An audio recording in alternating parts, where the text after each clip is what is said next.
الرحمن الرحيم. اهلا بكم حبايبي في ثالثه اعدادي وفي منهجكم الجميل الحاسب الآلي السنه دي. منهج رائع واتمنى ان احنا اقدر اوصل لكم المعنى من خلال المحاضرات المتتابعه ان شاء الله. شابتر 1 اللي هو الفصل الاولاني، بسم الله الرحمن الرحيم، هنتكلم على الانفورميشن سيستم اللي هو نظام المعلومات. محدش فاهم حاجة طبعا. نظام المعلومات يعني اسم يبدو ان هو صعب، وحتى في شركات كتيرة قوي عندها نظام المعلومات، إدارات اسمها نظام المعلومات أو نظم المعلومات. الانفورميشن سيستم ده مفهومه بسيط جدا. عايزكم تركزوا معايا في المرحلة اللي جاية ديت إن شاء الله. تعالوا مع بعض نتعرف على يعني إيه انفورميشن سيستم، يعني إيه نظام معلومات، يعني إيه معلومات، ويعني إيه نظام. نشوف كده. بسم الله الرحمن الرحيم. ما تحاولوش تقروا، يعني حاولوا إن أنتوا تستمعوا ليا. نظام المعلومات ده نظام بيجمع بين حاجتين اتنين. واحد اللي هي التكنولوجيا، اللي هي طبعا الكمبيوتر. طب الآلة حاسبة تكنولوجيا، يبقى بيجمع بين الكمبيوتر أو التكنولوجيا وبين الأفراد. يسمح لأي مؤسسة بأنها تجمع البيانات الداتا ثم استخلاص المعلومات اللي هي الانفورميشن منها. الله، محدش فاهم حاجة خالص. جميل جدا، ركزوا معايا. التكنولوجيا اللي هي الكمبيوتر، جميل زي ما ظهر دلوقتي. يبقى الانفورميشن سيستم هو بيجمع ما بين الكمبيوتر او التكنولوجيا متمثله في الكمبيوتر وما بين الانسان. ادي الانسان اهو، او الافراد اهي، وادي الكمبيوتر اهو. يبقى نظام المعلومات بيجمع ما بين الاثنين. طب ايه اللي بيحصل؟ الافراد اللي هو الراجل الاخضر ده بيدخل للكمبيوتر الداتا، يعني البيانات، بيبدأ يدخل لها الداتا اهي اللي هي البيانات. يعني ايه بيانات؟ انا مش فاهم حاجه. يعني حروف، يعني ارقام، يعني كلمات، يعني جمل. بمسك الكيبورد وابدا اكتب 5 7 8 20 يوم السبت الاحد. دي بيانات. بيبدا الانسان يدخل للكمبيوتر هذه البيانات، بيبدا الكمبيوتر يعمل عليها عمليات حسابيه وعمليات منطقيه ويشغلها. بنسميها الكمبيوتر اوبريشنز. طب وبعد ما بيعمل عليها العمليات دي كلها ايه اللي بيحصل؟ بيرجع لي الكمبيوتر، بيطلع لي على الشاشه بتاعته او بيطبع لي في ورق الانفورميشن اللي هي المعلومات. يعني معلومه لها قيمه، لها معنى. اقول لكم مثال بسيط قوي. لو انا جيت كتبت مثلا حرف، دخلت للكمبيوتر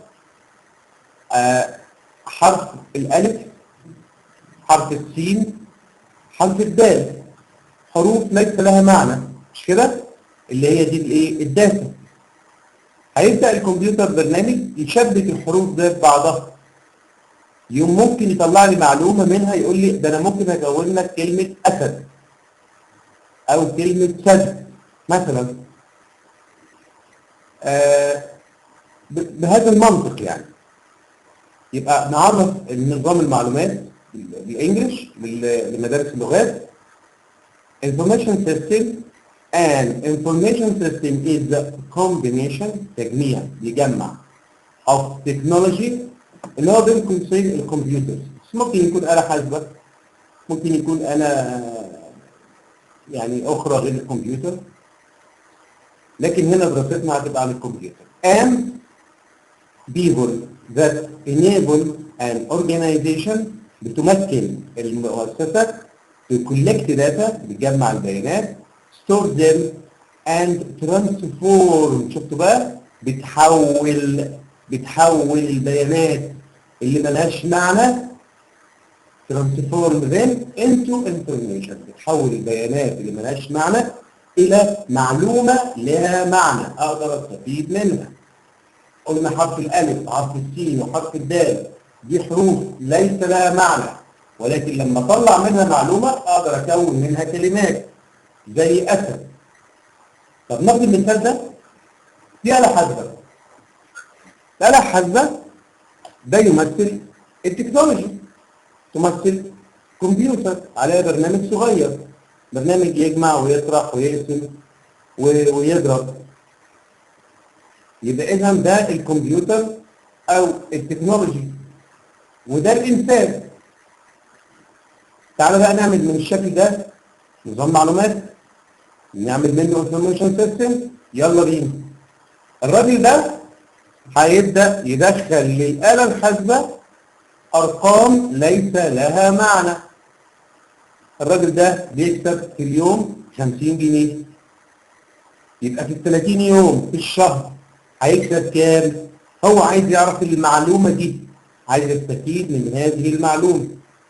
يبقى الراجل ده هيدخل للكمبيوتر الصغير اللي هو الآلة الحاسبة ده الداتا. هيدخل لها إيه؟ هيدخل لها داتا هيكتب 50 اللي هو طبعا 50 جنيه في 30 اللي هو 30 يوم. هل الآلة الحاسبة تعرف يعني إيه 50 ويعني إيه 30؟ لا، دي مجرد داتا ليس لها معنى، ليس لها قيمة، ما يفهمهاش الكمبيوتر، داتا مجردة. لكن الراجل ده أجبر الكمبيوتر الصغير والآلة الحاسبة على إنها تجري عملية معينة، اللي هي عملية إيه؟ المالتيبلاينج، عملية الضرب. يا كمبيوتر صغير يا آلة حاسبة اضرب لي 50 باي في 30، اضرب لي 50 في 30. الآلة الحاسبة أو السيستم أو الكمبيوتر ده هو عمل عملية المالتيبلاينج الضرب وطلع له معلومة. بتقول إيه المعلومة؟ بتقول إن أنت 50 في 30 انفورميشن بتاعتي 1500. هنا تحولت الداتا ترانسفورم، تحولت الداتا لانفورميشن لها معنى 1500 جنيه. يبقى انا عرفت. كل ده اللي حضراتكم شايفينه اسمه انفورميشن سيستم. يعني كل اللي حصل قدام من هنا ده اسمه انفورميشن سيستم. عايز بقى حد شاطر كده يقول لي الانفورميشن سيستم ده اللي قدامنا بيتكون من كام عنصر؟ اغششكم؟ طيب نشوف العنصر الاولاني. الداتا. يبقى الانفورميشن سيستم نظام المعلومات بيتكون من جزء مهم جدا اسمه الداتا، البيانات اللي بتدخل. نفكر تاني؟ برافو. المالتيبلاينج، العمليه نفسها، البروسيسنج، الكمبيوتر اوبريشن، عمليه اللي قام بيها الكمبيوتر، عمليه طبعا ايه؟ ارثماتيك، حسابيه.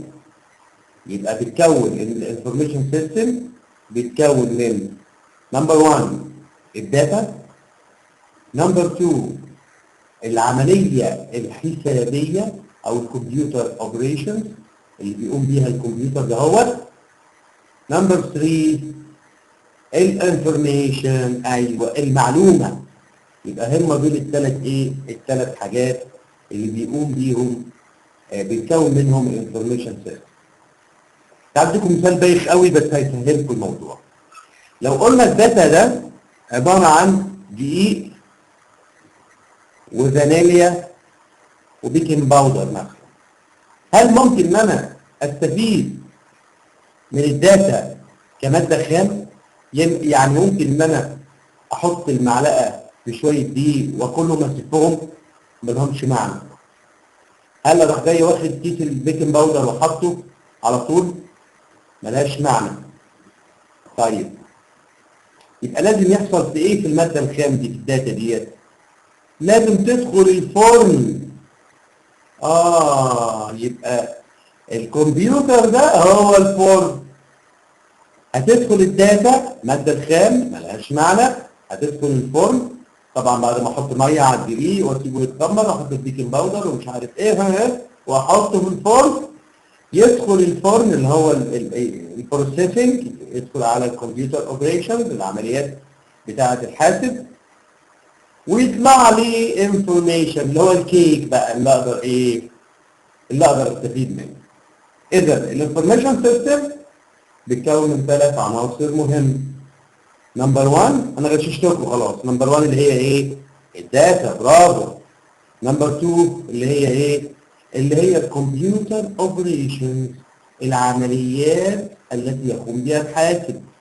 طبعا بتبقى بشكل برنامج، هنعرف كده في المحاضره الثانيه والثالثه ان شاء الله. ثالث شيء والمهم جدا اللي هو ايه؟ اللي هو الانفورميشن، اللي هي المعلومات. تيجي ناخد كده جزء جزء وندرسه. الداتا، الانفورميشن، الكمبيوتر اوبريشنز. نشوف الداتا. ايه هي الداتا؟ الداتا هي حقائق مجرده، يعني ملهاش معنى. يعني حقائق ملهاش معنى، مادة خام للمعلومات. بتاخد اشكال مثل الحروف. بدخل الكمبيوتر حروف، فاكرين الالف والسين والدال؟ بدخل لها ارقام، فاكرين 50 و30؟ ملهاش معنى. صور، ما اقدرش استفيد من البيانات في صورتها دي. استفيد بيها اعمل ايه؟ ملهاش معنى خالص.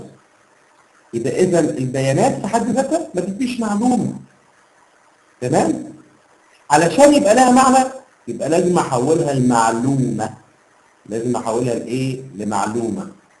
بواسطه نظام المعلومات اللي هو الكمبيوتر اوبريشن. الفورم، فاكرين الفورم؟ يبقى الداتا دي تدخل على الكمبيوتر اوبريشنز، على الفورم، عشان ايه؟ تبدا تشتغل. يعني مثلا لو قلنا بيان بيقول ان السكر في دم واحد 300 وحده. هل هذا البيان له معنى؟ يعني هل لو قلت لك الحق ده في واحد السكر عنده 300 وحده، هتقول لي ايه؟ هتقول لي ما هو انا مالي، ما اعرفش. اقول لك يعني عيان ولا مش عيان؟ تقول لي ما اعرفش. بيان، ده بيان، ده ملوش معنى. امال امتى ده يبقى له معنى؟ لما اعمل عمليه مقارنه، اشوف هو المستوى المفروض السكر يكون قد ايه في الانسان الطبيعي. يكون 100 وحده مثلا. يبقى الراجل ده عيان. لايه؟ لان هو 300 وحده. طب عرفت منين انه عيان؟ ده انا عملت عمليه حسابيه جوه مخي، ما مخي ده الكمبيوتر. عملت حسابيه بسيطه قوي اللي هي المقارنه. قارنت بين ال 300 وبين ال 100. وجدت ان ال 300 اعلى. يبقى لما يعدي ال 100 يبقى عيان. عشان كده نطقت وقلت ايه؟ لا الراجل ده عيان. قمت مطلع معلومه. يبقى انا حولت هذا البيان اللي هو 300 وحده لمعلومه، وقلت الشخص ده مريض. طب انا عملت ايه؟ عملت ايه جوه مخي عشان اطلع هذه المعلومه؟ عملت حاجه اسمها ايه؟ لوجيكال.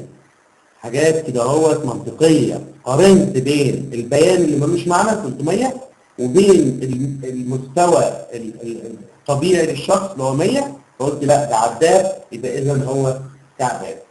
نرجع تاني بقى للداتا عشان ما نتوهكمش. ايه هي الداتا؟ الداتا هي رو فاكتس، الحقائق المجرده that are collected and stored by the information system.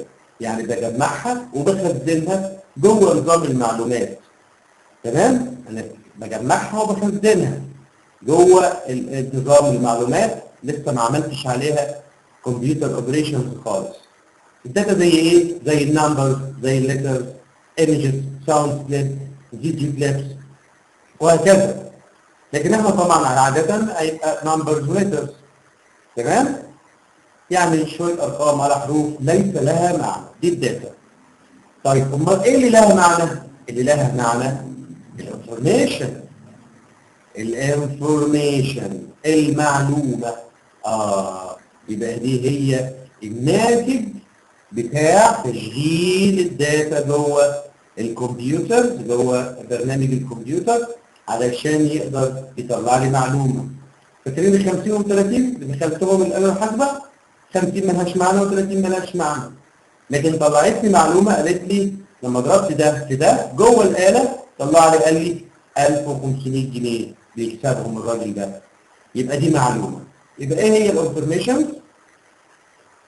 المعلومات هي بيانات تمت معالجتها، يعني بيانات دخلت الفورم واتعالجت. الفورم اللي هو الكمبيوتر اوبريشنز تم معالجتها، اترتبت واتنظمت واتجمعت واتطرحت واتضربت واتقارنت وفي الاخر طلعت لي معلومه. يبقى المعلومه هي ايه؟ هي عباره عن بيانات تمت معالجتها. طيب لو ما تمتش معالجتها تبقى معلومه؟ لا، تبقى بيانات عاديه ليس لها معنى. يبقى عشان البيانات تبقى معلومات لازم تتعالج. عشان الدقيق يبقى كيك لازم يدخل الفرن ويستوي ويتطبخ. طب لو الدقيق ما دخلش الفرن يبقى بيانات ملوش معنى. طب لو تمت معالجتها تبقى معلومات. واقدر استفيد من المعلومات دي، والمعلومات دي بتاخد اشكال كتيره. يعني انا لما بقول له الاله الحاسبه 50 في 30 يا اله بتقول لي 1500، بتقول لي فين؟ بتكتبها لي على الشاشه. مظبوط؟ على الشاشه بتاعت الاله الحاسبه. طب بالنسبه للانفورميشن سيستم الكبير بقى، كمبيوترات وناس وشغالين، بتطلع المعلومه على شكل ايه؟ بتطلع المعلومه على شكل تقارير، ريبورتس. ايوه زي الولد اللي ماسكه ده. دي الشهاده بتاعته وفيها البيانات بعد ما اتعالجت، وبعدين في الاخر طلع انه اكسلنت او فيري جود او باس يعني. وممكن تطلع كمان في شكل جداول زي الجدول اللي شايفينه ده. 1 ملوش معنى، 0 ملوش معنى، بس 1 باي 0 ايكوال 0. اعطيني معلومه ان 1 في صفر بصفر. وممكن تطلع المعلومات في شكل رسومات بيانيه. ايوه زي اللي حضراتكم شايفينها دي.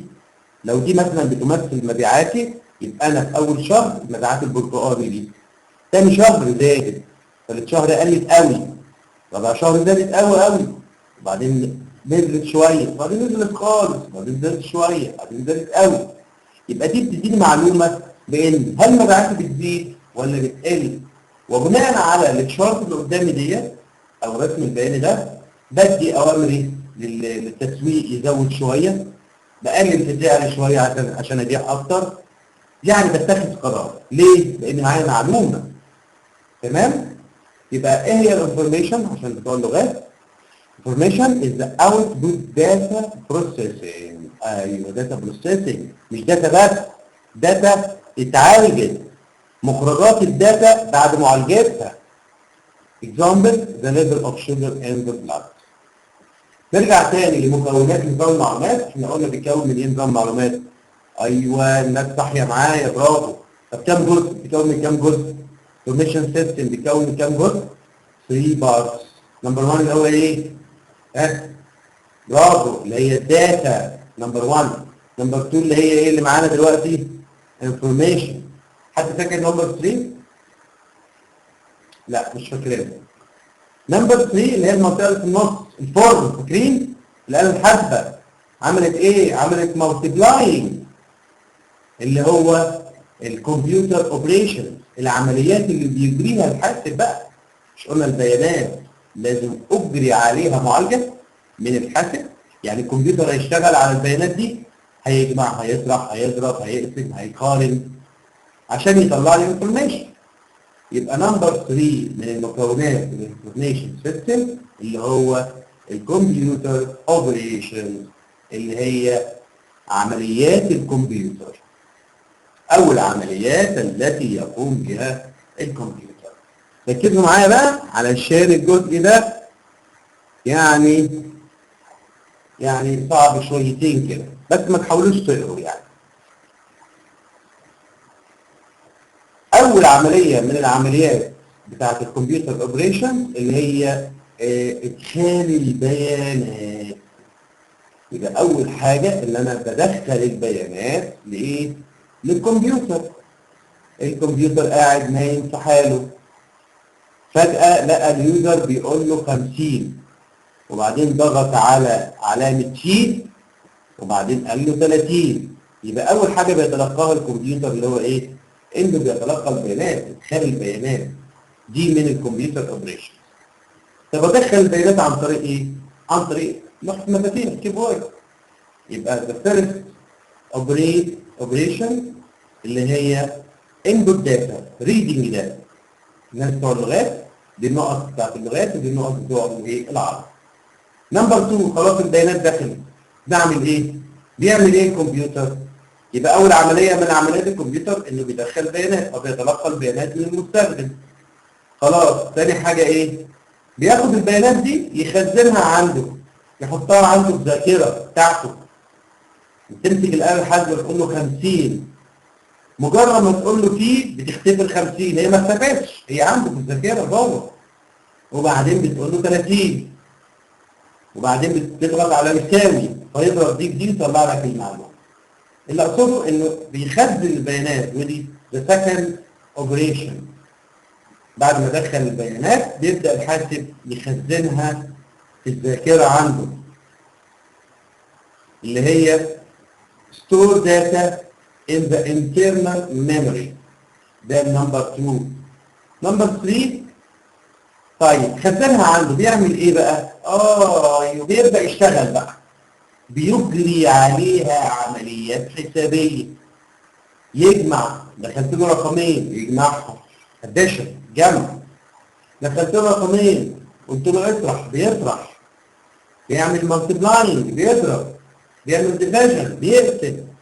يبقى نمبر 3 اللي هي perform arithmetic operation on data. بيعمل arithmetic operation، بيعمل عمليات حسابية. اوكي، يبقى اول حاجة بدخل الداتا الكمبيوتر اوبريشن. ايه عمليات الكمبيوتر؟ ادخال البيانات، تخزين البيانات في الذاكرة store data in internal memory، وبعدين اجراء العمليات الحسابية. طيب فاكرين الراجل اللي جاب 300 واحدة سكر؟ طيب دلوقتي انا بقول للكمبيوتر هو عيان ولا مش عيان؟ عشان البرنامج الكمبيوتر يرد عليا لازم الاول ان انا اديله المفروض المستوى يكون ايه؟ الطبيعي يكون 100 وحدة. طب انا دخلت له 300، هل بقى هيجري عليها عمليات حسابية؟ لا، امال هيعمل ايه؟ عايز حد ذكي يجاوب لي على السؤال ده دلوقتي.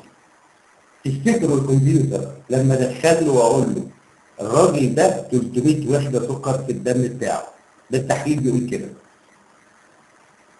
تفتكروا الكمبيوتر هيعمل ايه علشان يقول لي ده مريض ولا مش مريض؟ ها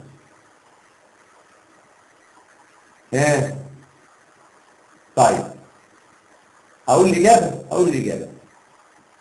الكمبيوتر لازم قبل كده ادخله واقول له المفروض يكون 100، اكتر من 100 يبقى مريض، قول لي مريض، اقل من 100 قول لي مش مريض. ده صحيح وكويس. يبقى لازم الكمبيوتر يعمل عمليه رابعه اللي هي ايه؟ العمليات المنطقيه، المقارنه بالقيمتين. يقارن بين ال 300 اللي انا مدخلها له وبين ال 100 اللي انا برضه مدخلها له قبل كده واقول له دي قيس عليها. فيبدأ يقارن بين الاثنين ويختار هل ده جريتر ذان ولا ليس ذان، اصغر منه، ولا ايكوال يساوي، ولا في كونديشن معين، شرط معين. يبدأ يعمل العمليات اللوجيكال دي، العمليات المنطقية، ويقول لي لا ده طلع 300 اكبر، ده مريض. يبقى compare two values and select one of two alternative actions. بيبدأ ان هو يقارن بين قيمتين وبيختار واحدة من حدثين بديلين. تمام؟ اللي هي ممكن نقوله perform logical operation، يعني ما نقولش compare to، نقول على طول perform logical operation on data زي arithmetic operation on data. آخر حاجة من العمليات اللي بيقوم بها الكمبيوتر اللي هي التكرار. تنفيذ أمر معين، بيعمل لوب، بيعمل تكرار. يعني إيه تكرار؟ أنا مش فاهم حاجة. حاضر. تكرار يعني إيه؟ يعني بدخل له الراجل ابو 300 فاكرين اللي طلع في دمه 300 وحده سكر، قارن بين ال 100 وقال لي ده عيان، اروح جاي مدخل له عمليه ثانيه، اقول له طيب لو واحد 50 هيعمل ايه الكمبيوتر؟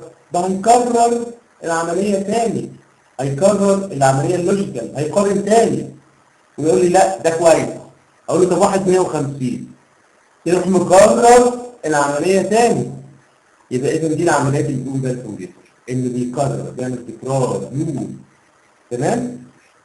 repeat a group of actions any numbers of times. يبقى هي دي الكمبيوتر اوبريشنز. يبقى كم حاجه بيقوم بيها الكمبيوتر اوبريشنز؟ 5. 5. Input data, store data in internal memory, perform arithmetic operation on data. Number 4, compare two values and select one of two alternative actions. أو ممكن أقول perform logical operation on data. Number 4, the last one, repeat a group of actions any number of times. Okay? يبقى إذا نراجع بسرعة كده إيه الانفورميشن سيستم؟ الانفورميشن سيستم ده combination، اتحاد ما بين التكنولوجي أو الكمبيوتر and people والناس that enable an organization، بتمكن المؤسسات أو enable البيبل دول، تمكن الناس collect data في الكمبيوتر طبعا، store them، تخزنها، المهم بقى and transform them into information، وبتحول هذه البيانات اللي دخلت من الخزان إلى معلومة. موضوع سهل صح؟ هو ده الانفورميشن سيستم، تعريفه ببساطة. ايه المكونات بتاعته؟ المكونات بتاعته الداتا. Data are raw factors that are collected and stored by the information system، اللي هي زي numbers, letters, images, sound, text and so on. ايه تاني مكونات الانفورميشن سيستم غير الداتا؟ حد فاكر؟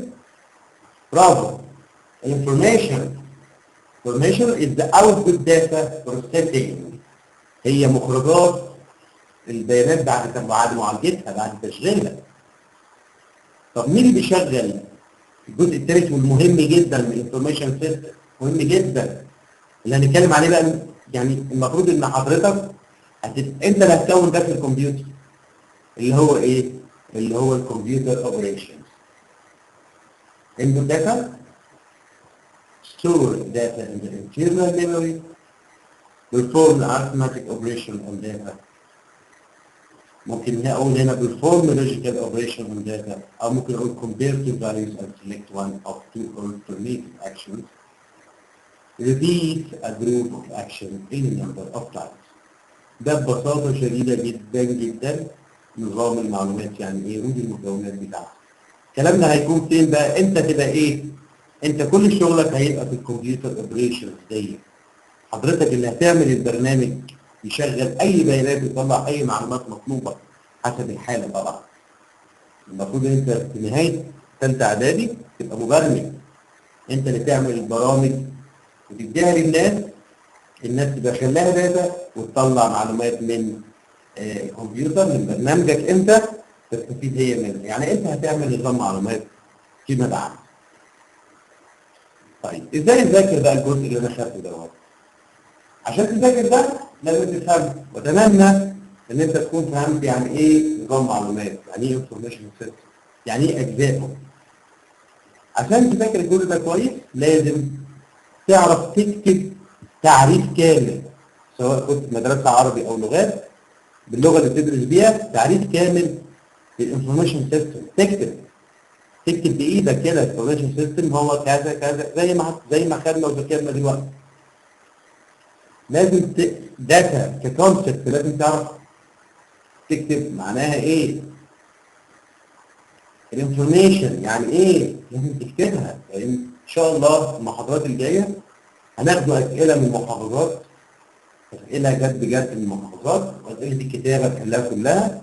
كل الاسئله بيقول لك ديفاين الداتا، ما المقصود بالمعلومات؟ ما المقصود بالبيانات؟ ما هو المقصود بنظام المعلومات؟ يبقى لازم تعرف information system يعني ايه، والداتا يعني ايه، والانفورميشن يعني ايه، وتعرف تكتبهم بنفسك. حد صاحي معايا دلوقتي ويقول لي انا نسيت ايه دلوقتي، المفروض اذاكر ايه واعرف اكتب ايه؟ برافو. الكمبيوتر اوبريشنز لازم تعرف ايه هي العمليات التي يقوم بها الحاسب. ايه هي العمليات بتاعت الكمبيوتر اوبريشنز. ان شاء الله ده الجزء الاولاني من المحاضره. في الجزء الثاني ان شاء الله ناخده مراجعه سريعه اللي خدناه ده دلوقتي، وهنحل اسئله الكتاب في ما يخص هذا ايه الجزء.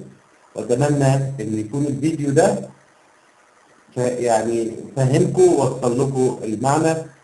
واي استفسار الايميل بتاعي اهو، انا مستعد اجاوب على اي اسئله واي استفسار، واتمنى لكم النجاح والتوفيق، والسلام عليكم ورحمه الله وبركاته.